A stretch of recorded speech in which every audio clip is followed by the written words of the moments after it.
Namoonni baay'een keessanii viizaa Dubaay akkamitti jira baaraa way akkamitti hojjetama gatiin isaa meeqaan biyya kana dhufaaran jettanii namoonni baay'een keessan inboxiidhaan nagaafachaa jirtu jechuudha. Isa kanaafi deebii ta'ee qabadhee isiniif dhufee jiraani viizaan biyya kana keessatti bayaa jiraani. Amma garuu akka duraa sanaa miti salphaa miti gatiin isaas ol ka'ee jiraani haalli ittiin dhufanis ulfaataadha jechuudha. Akka duraa sanaa wal miliqanii wal minissanii viizaa lamaan dhufuun hin danda'amu jechuudha. Kana jechuun kan koo waa baay'eetu dabalee jira, waa baay'eetu ulfaatee jira jechuudha viizaa jidduutti. Employment visa yookiin karaa kaampaaniitiin dhufuuni gara qarshii 500,000tti yoo ol siqu, free visa ammoo dhufuun gara 600,000tti yoo ol siqu, kana jechuun baay'ee ulfaataa. Namni kana kanfalee dhufu irra biyyatti hojii tokko banatee hojjechuun baay'ee salphaadha jedhee yaada jechuudha. Dhugumaan isin jedha, isin gorsa 600,000 baastanii dhufu irra biyyatti bakka yoone bizinees saarvisii wayii banattanii hojjettanii baay'ee gaariidha jedhee yaada jechuudha.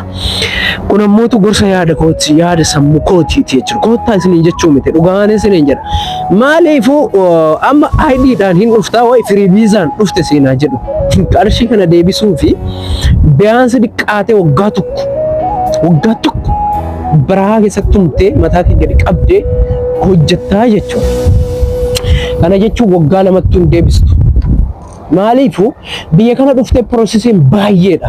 Akka salphaa dhuftee biyya kana keessa deemtee jiraachuun hin danda'amu waan ta'eef jechuudha. Maaliifuu kana jalaa bahee yoo ati jettu kanaan si qaba, kana jalaa bahee yoo ati jettu kanaan si qabanu, kana kan ati piroosesiin biyya kanaa yoo fixutti waggaa lama guutuu piroosesii biyya kanaa sirreeffachuuf waggaa lama guutuu hojjetta.